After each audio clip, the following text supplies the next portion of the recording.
Isang araw, isang santo,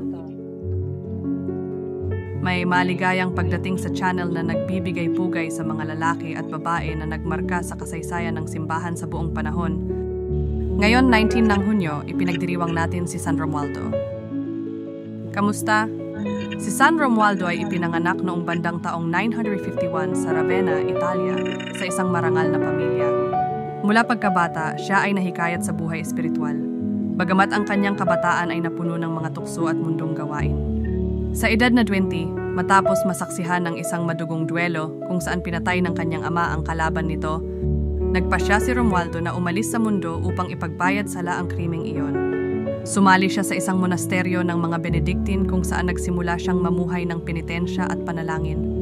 Gayunpaman, hindi niya natagpuan ang disiplina ng mga monghe na sapat na mahigpit at hinangad niya ang mas mahigpit na buhay. Sa loob ng 30 taon, naglakbay siya sa buong Italia, nagtatangkang muling buhayin ang mga monasteryo sa pamamagitan ng pagpapakilala ng mas mahigpit na mga gawi. Noong 1012, itinatag niya ang Orden ng mga Camaldulis, isang reformadong sangay ng Orden ng mga Benedictine, na pinagsasama ang pamumuhay ng komunidad at pamumuhay ermitanyo. Si San Romualdo ay kilala sa kanyang malaking austeridad, kanyang malalim na debosyon sa panalangin, at kanyang kakayahang magbigay inspirasyon sa iba pang mga monghe na mamuhay ng mas espiritual at mahigpit. Namatay siya noong 1027 sa edad na 76. Narito ang isang panalangin na nakatuon kay San Romualdo. O Diyos, na nagbigay inspirasyon kay San Romualdo na hanapin ang pagiging perpekto sa buhay monghen at baguhin ang mga komunidad sa pamamagitan ng kanyang mahigpit na pamumuhay at panalangin.